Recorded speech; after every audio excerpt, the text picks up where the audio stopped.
So before we go on ahead, I'm going to put this warning out there. Spoilers. Obviously. Spoilers for the book, spoilers for the 1989 movie, spoilers for the 2019 movie. We're going to go all in. So, Pet Sematary is my favorite Stephen King book and film. I remember reading it for the first time and being blown away by the bleakness and genuinely unexpected twists and turns that the story took. It's no wonder that King almost didn't publish it due to it being so harsh and dark, but I'm definitely glad that he decided to go ahead and do it. Pet Sematary is the story of a family torn apart by grief. The Creeds, Louis, Rachel, Ellie, Gage, and Church the cat move into a new house that happens to be next to a busy road that all the trucks drive on. They also have a local cemetery for pets that have been killed on the road, which their new neighbor, an elderly man named Judd, shows them. The idea of pet mortality worries Ellie, and Louis is pressured by his wife into telling her that Church will never die. While wife and kids are out, oops, cat's dead. Judd shows Louis a twisted secret behind the cemetery in the form of the Native American burial ground hidden behind the deadfall. Louis buries the cat and finds Kitty is alive and not so well. Fast forward a bit and yeah, poor Gage. Louis is heartbroken and ends up burying his son in the burial ground, but baby Gage is not happy in the slightest. So what made me so fascinated about Pet Sematary initially was that it taught me as a teenager and young reader that the horror genre can be more than just cheap scares. You can really connect with the characters, and that it can have themes of loss, grief, and love becoming your downfall. The first adaptation from 1989 is, in my opinion, one of the greatest examples of a book-to-film adaptation. It probably helps that King himself wrote the screenplay. Yeah, it did cut a few things, but mostly minor details that would have dragged the movie on. It stuck to the basic story, kept a good tone, and had a great cast. It was also just a really good movie, and I know folks that are still freaked out by it. If you haven't seen that one, for real, check that one out. Now the reason y'all are watching this. Pet Sematary 2019.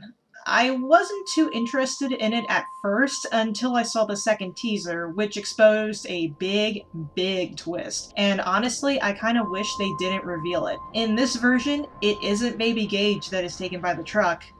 This time it's Ellie.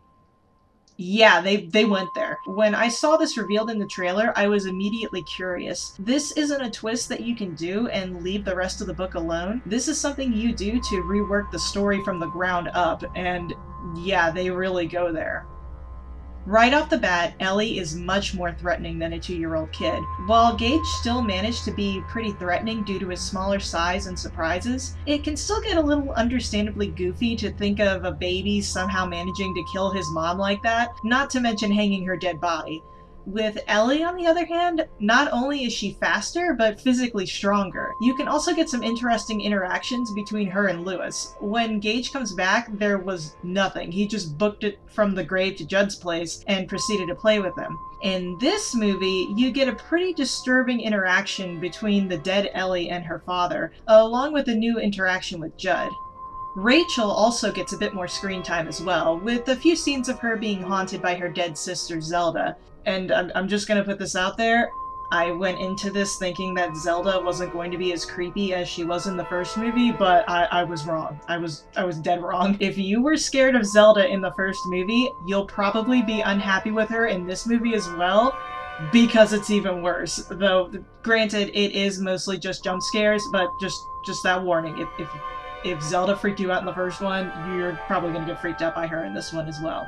Now, with these twists and changes come things that have to be taken out. There's gotta be stuff that has to be sacrificed, and unfortunately, it is a few iconic things. Louis gets his screen time chopped pretty significantly due to having to share the spotlight, and instead of him gaining a father figure and a relationship with Judd, now it's Judd getting a relationship with Ellie.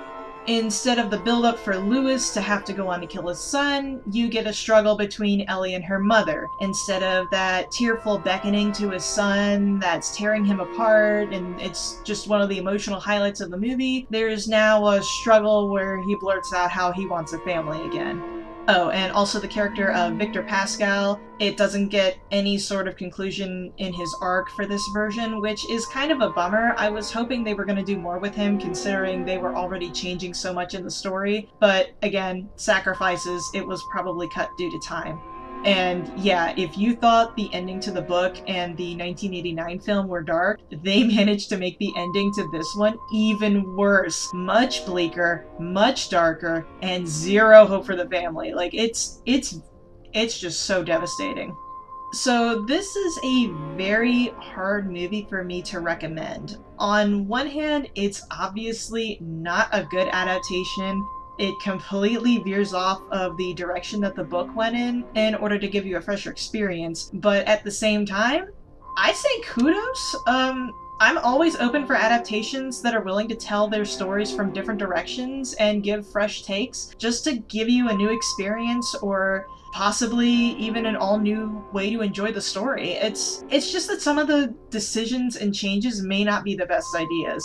For me personally, while I enjoyed going into this, I wasn't as emotionally invested in the characters for this one as I was with the original. With the focus being spread out between Lewis, Rachel, and Judd, I didn't find myself getting as attached. The film is also directed as being less of a sad and emotional drama and more of a straight up thriller than the 89 film. So you get a different experience throughout the entire thing. It's a very different movie tone wise. So would I recommend this movie? I would say only if you're already familiar with the original Pet Sematary and want to see a fresh take on it. If you're new to the story, I suggest either reading the book or watching the 89 movie first, since I don't think this adaptation would engage new audiences nearly as well as the source material. So yeah, that would be my recommendation. If you haven't seen any of the movies or read the book, read the book obviously or watch the 89 movie and then go into this one, because it's a good conversation starter, but to me that's the only way I would see it. So yeah, that's my assessment. That's how I'm going to view it. 2 out of 5 dead cats.